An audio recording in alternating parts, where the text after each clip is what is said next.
Magandang araw sa inyong lahat. Nais kong ibahagi sa inyo ang kwento ng isang batang nagngangalang 30 isang tunay na halimbawa ng kabutihan at kagandahang loob. Si 30 ay isang simpleng bata lamang na puno ng pagmamahal at paggalang sa kapwa.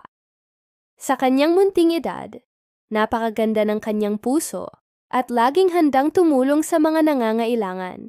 Isang araw, habang naglalakad si 30, pauwi galing sa paaralan, may nakita siyang matandang babaeng nahihirapang magdala ng kanyang mga pinamili.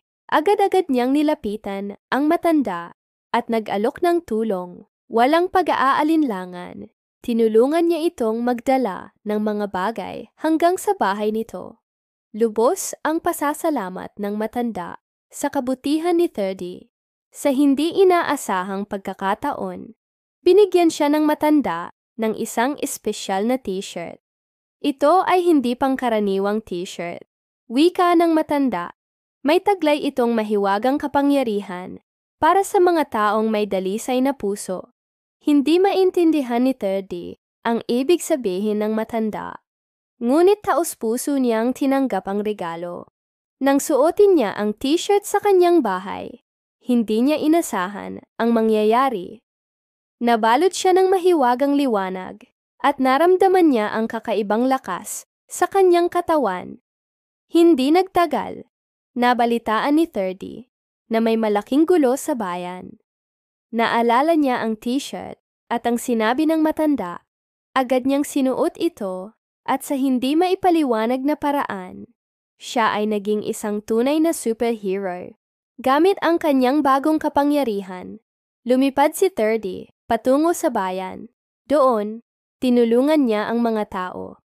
Inililigtas ang mga nanganganib, pinaghihiwalay ang mga nag-aaway, at ipinapakita sa lahat ang tunay na diwa ng pagkakaisa at pagmamahalan. Ang dating tahimik na si 30 ay naging simbolo ng pag-asa sa kanilang bayan. Ngunit hindi nawala ang kanyang pagpapakumbaba. Para sa kanya, ang tunay na kapangyarihan ay nasa puso, sa kakayahang tumulong at magmahal ng kapwa. Ang kwento ni 30 ay nagpapaalala sa ating lahat na ang bawat isa ay may kakayahang maging bayani sa kani-kanyang paraan. Hindi kailangan ng mahiwagang t-shirt para makatulong sa iba. Ang mahalaga ay ang dalisay na hangaring magbigay ng kabutihan sa ating kapwa. Mga kaibigan, sana'y naibahagi ko sa inyo ang magandang aral ng kwentong ito. Kung nagustuhan ninyo ang kwento ni 30, huwag kalimutang pindutin ang like button at mag-subscribe sa aming channel para sa mas marami pang kwentong nagbibigay inspirasyon.